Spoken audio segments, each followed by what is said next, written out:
The chill of death. If you are to survive it, you must acquire the Iceburn Tear. Harness its power, lest death swallow you whole. For if you cannot endure the cold of this world, there will be no mercy for you in the next. When hell freezes over. Yeah, the Iceburn Tear, not tear, as I kept calling it. We'll figure it out, you know. So it's one of those things. The more you do it, the more you remember what it's actually called. And here's the thing is, I don't think that's a dyslexia thing for me. I think that's just me imagining what what it looks like it should be called. Obviously, tear and tear are two different words. But it's just one of those, I don't know why I'm defaulting to one or the other. It is what it is. Also, Wendigos, really creepy creatures. I feel like feral yetis are, you know, they're okay. They're not super creepy in comparison to Wendigos. But if you go, actually do it, you know, either right now or after this video, go look up what a Wendigo is supposed to look like. They're creepy things. They are really creepy. I mean, they're kind of supposed to be, but still, oh my goodness. A Yeti versus a Wendigo? I think a Wendigo is going to be creepier every single time. But what a cool idea for a monster in Diablo. Because it fits it really well, right? It's got the dark gothic vibes to it. Especially the way that the artists portray them. And then you get kind of the Yetis, like a la, you know, Star Wars, whatchamacallit, what are those stupid things? I forgot the name of it. The thing from, you know, episode 4 or 5. Man, what was that called? I don't even remember. I'm blanking on it, and that makes me a bad Star Wars nerd because I should know that. Let's just call it a tier. Come here, Blood Rhyme. Dude, this guy is cool. He looks very furry. And I mean that in like a good way. Not like a creepy, nasty way, but like, you know, the graphics on him are well done. The model, there we go, that's the word I'm looking for. The model and the texturing definitely make him look like a Yeti. Like a scary Yeti with a bamboo face. It's better than a spider with human hands, little baby human hands. Those are the creepiest things. I still can't get over that boss. Anytime I have to do that dungeon as a bounty, I kind of skip over it, I gotta be honest. All right, we're gonna test out our mystic ally here. See if that helps with our single target damage a bit. I mean, it seems to. I was getting hit by those, like, telegraphed abilities pretty hard. Like that one. And I don't really have much chance. I just can't cast anything. Oh my goodness.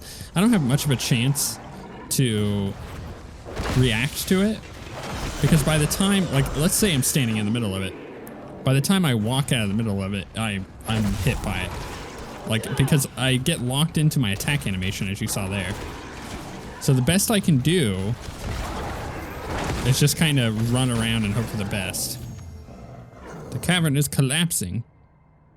Yeah, it's like, it's just difficult on a monk. And I actually have the same issue on Crusader a lot of the time, where my attack animation for, you know, my primary ability will lock me in and I'm unable to move.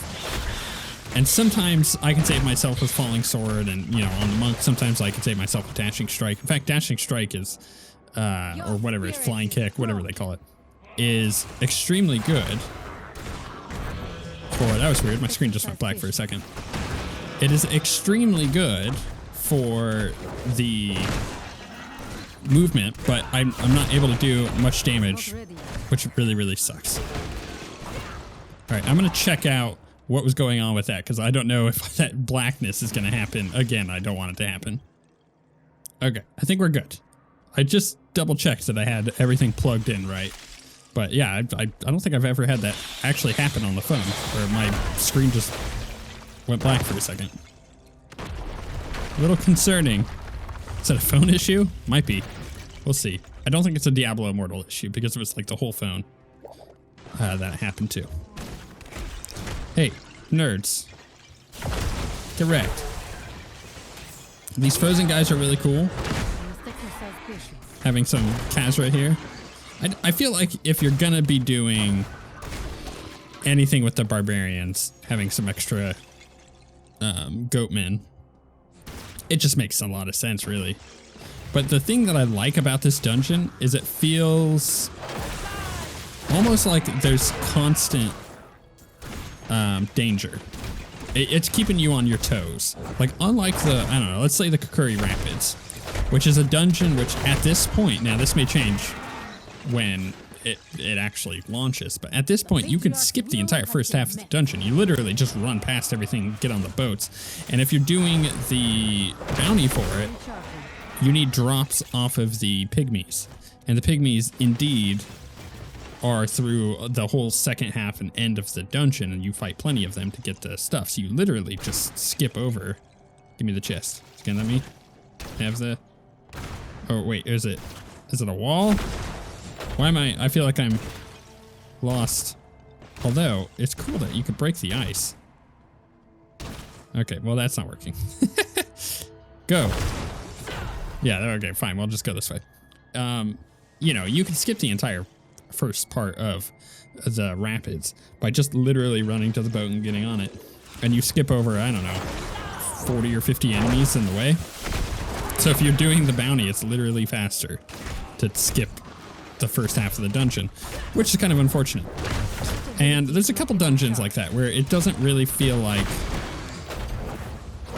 you have to do part of it. There's no stakes, but for whatever reason, with this one, it does feel that way. You know, you've got stuff falling from the sky. Like, I'm sure I could skip a bunch of this stuff and just run to the door and hit the door, right? Totally fine. We got more Yetis. And Wendigos.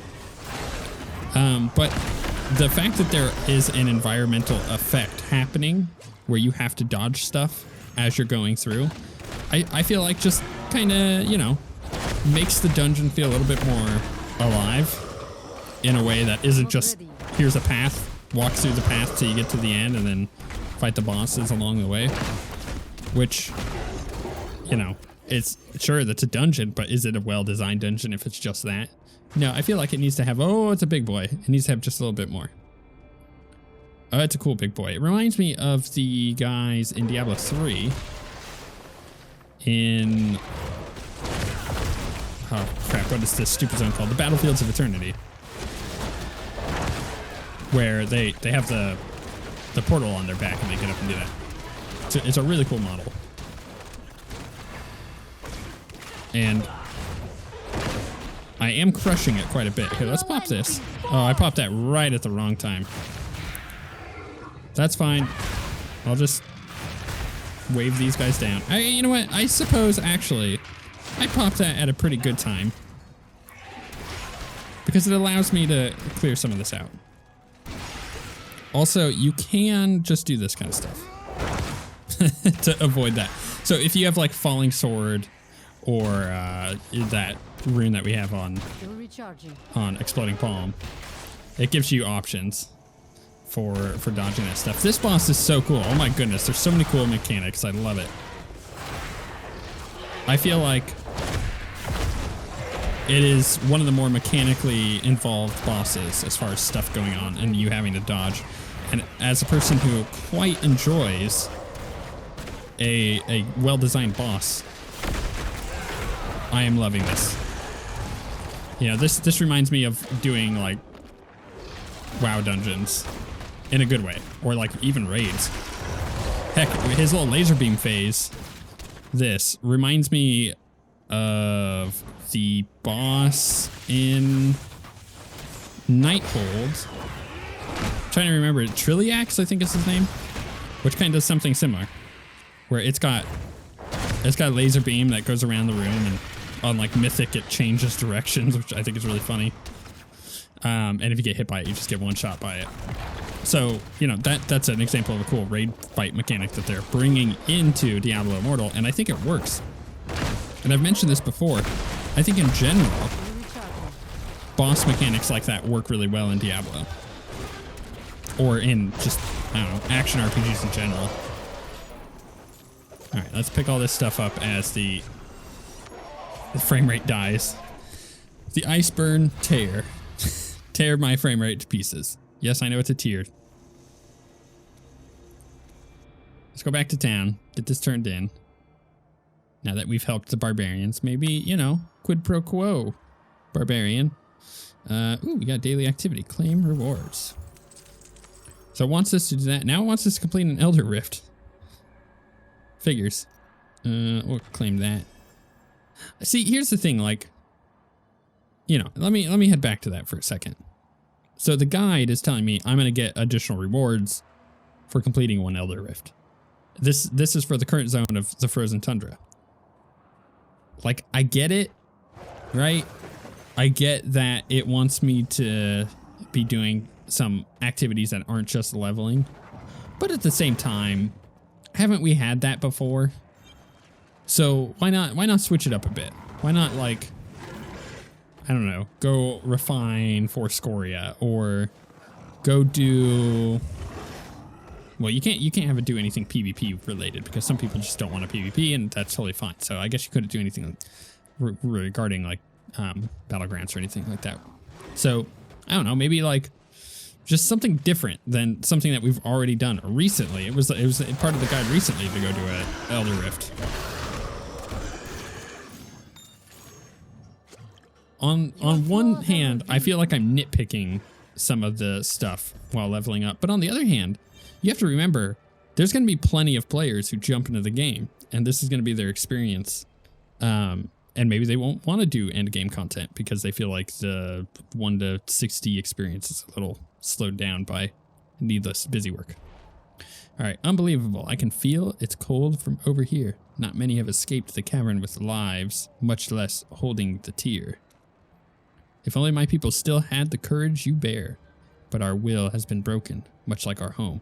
Still, this is exactly the kind of victory that rouses spirits. Cool, now we're gonna go back over here, give the tier to, ooh, well, actually, before we do any of that, do I have an upgrade? I do. Let's equip this, transfer, boom. Let's clear out my inventory, because otherwise I'm gonna forget about it. We're gonna get halfway through this next thing, and it's going to be real bad as far as my inventory is concerned. That cold. Yes, that is it. You have the stone. Please let me see it. Has she seen this stone before? Because that stone looked like it's been in there for a while. A sacred stone. To think that I would hold such a thing. Such a blah, blah, blah. I didn't see it. It goes too fast. A lost flame can be reignited. Ooh, don't fret so much. As I told you before, I am no expert in the realm of spirits, but the 7 sacred stones are objects that my clan has been seeking for ages. With them, death holds much less authority over a mortal life. How does that help us? Wielding this stone has already granted you its boon. The spirits of the barbarians on this mountain can now feel your presence. Your soul bridges life and death, and it is the dead who will lead you into their realm, not I.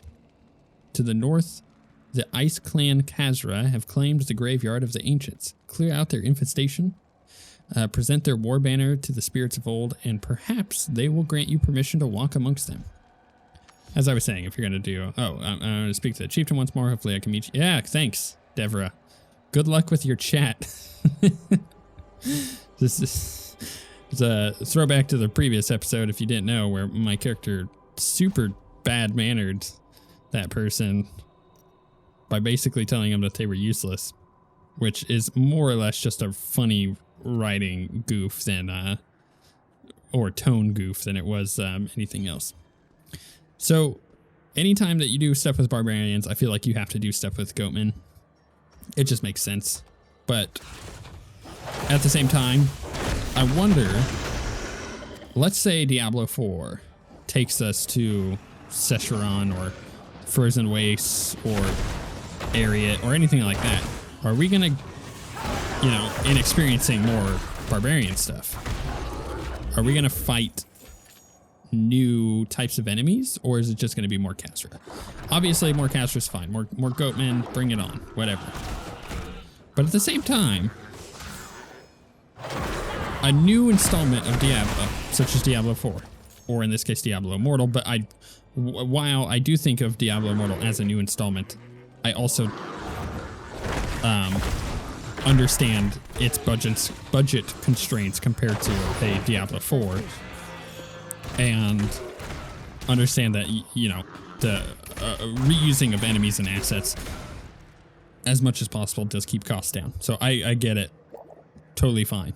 But and you know, to be fair, there are plenty of unique stuff in Diablo Immortal, so not to knock it. But when it comes to Diablo 4, I do hope that we get far more interesting new enemy types for not just, you know, not just the barbarians, but everything. I think it would be really cool. I mean, we've seen quite a few of those family types, by the way. Like the Drowned, I think is what they're called. They're like new versions of zombies, which is overdone, but at the same time, they're really creepy. Oh, I am gonna get smacked during this. There, that should put an end to the profane sacrifices. Now, where is that something or other? I couldn't read it fast enough. I think the dialogue popped up a little too early. Okay, let's get these guys grouped up. Let's blow all that up. Got my ancient essence for the Call of the Ancients. Ah, I just got hit by a boar? A goat? I don't know what the heck that was. A buffalo? Did a goatman summon a spirit buffalo? You know what? I think it was a spirit ox, actually, which is awesome. Sure. I'm not going to question it. I was just in the middle of saying that we need new cool, you know, enemy archetypes, and a goatman summoning a giant ox is pretty cool. You know what? You've got me. Congratulations. Let's destroy this shrine. And there. See, I think that the dialogue was supposed to pop up there. Like, no more for the sacrifices. A little bit of a bug. But that's fine. Just things not firing at the right time. This tattered rag must be the banner Tassie spoke of. Ooh, Shadow Lottery has begun. Well, let's go ahead and just clear that notification, please. And take the banner. Now what do we have to do? But what of these weapons? They've been stolen from various tribes. They should not. Oh, okay, well, so sure. Let's gather the weapons too. Are they? How cool would that be if that was the Bolcathos weapons? Place the banner upon the ancient grave. Like, honestly, I think Immortal has good potential for cool stuff like that, where it's, you know, you recover the Bolcathos weapons in Immortal from the Khazra, which, you know, then maybe you do get them back to the barbarians, but the barbarians have been attacked and wiped out because of the case, you know, of what Secheron is basically like in Diablo 3. And it's you doing it in Immortal that unlocks you the, you know, essentially the ability to get those as drops in Diablo 3 because they're no longer in the spot that they would have been in. They're out in the world. I think that would be cool. Dude, more stuff like that. Like, you know, you have all the Vala items, and Vala being the demon hunter in Diablo Immortal. So why not have all of those items make sense when you go? There is actually a Vala mission, and it's really cool. Maybe I'll actually go back and do that at one point, just for lore stuff, because I enjoyed it when I did it. But maybe you do the mission where, you know, she has all these items, like her weapon and what was the other Vala item, or like Johanna stuff too, or Karazim, and you get these cool item callbacks of like their origins in Immortal. And then in Diablo 3, you know, you're playing it and you get the item and you're like, ah, yes, I love it. You know, it makes sense. Also, it would be pretty cool for a player to, a gravestone much older than the others. Let's see if how, okay, so that's fine. It would be cool as a player, maybe later down the line, the first Diablo gets a remake akin to, you know, Diablo 2 Resurrected. Then someone could literally play Diablo 1 in a, you know, modern engine, Diablo 2 Resurrected, Diablo Immortal, Diablo 3, and then Diablo 4, and literally just play through the entire story of the games. And I think that would be really cool because, you know, Diablo Immortal, it takes place between 2 and 3, but it is a free game that people could just download and play. They don't actually have to buy Diablo, you know, Diablo Immortal like they would Diablo 2, Diablo 1, and Diablo 3 and 4. So I don't know. It's just a thought that I think would be a cool little addition, but not necessarily needed. So that's something to keep in mind.